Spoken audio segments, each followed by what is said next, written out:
আপনারা দেখছেন খবরিয়া 24 লাইভ। এই মুহূর্তে আমরা আছি দিনহাটার সংহতি ময়দানে। আজ এখানে সভা করতে আসবেন মুখ্যমন্ত্রী তথা তৃণমূল সুপ্রিমো মমতা বন্দ্যোপাধ্যায়।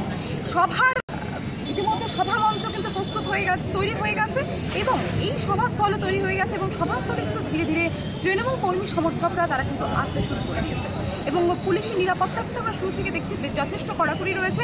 আমরা একটু সভা মঞ্চের দিকে দেখাবো আপনাদেরকে।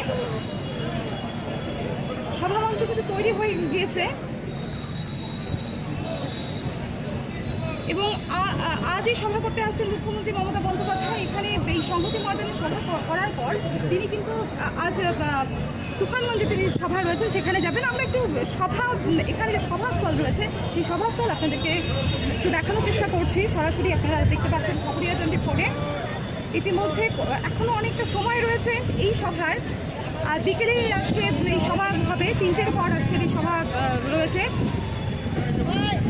এবং সভায় কিন্তু ধীরে ধীরে কর্মী সমর্থকরা কিন্তু আসতে শুরু করে দিয়েছেন। তারা লোকসভা নির্বাচনের আর মাত্র হাতে গোনা কয়েকটা দিন বাকি রয়েছে এবং প্রচার পর্ব কিন্তু আর 7টা দিন বাকি রয়েছে। এই 7টা দিনের মধ্যে কিন্তু প্রত্যেকটি রাজনৈতিক দল তারা তাদের প্রচার পর্ব সমাপ্ত করে দিয়েছে। প্রথম দফা নির্বাচনের এবং এই রাজ্যের প্রথম দফার লোকসভা নির্বাচন রয়েছে কোচবিহার এবং আলিপুরদুয়ার লোকসভা কেন্দ্রে। সেক্ষেত্রে আপনারা দেখতেই পাচ্ছেন যে জোর তৎপরতা চলছে প্রত্যেকটি রাজনৈতিক দলের।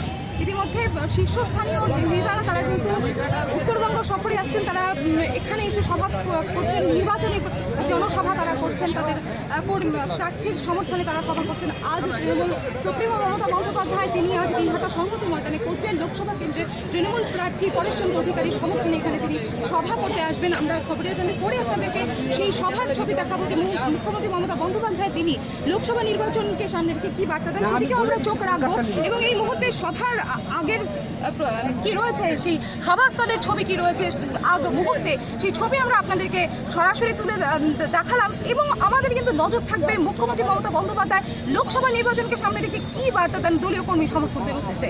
ক্যামেরা রাজীব বর্মনের সঙ্গে বিমানী ভট্টাচার্য, খবরিয়া 24।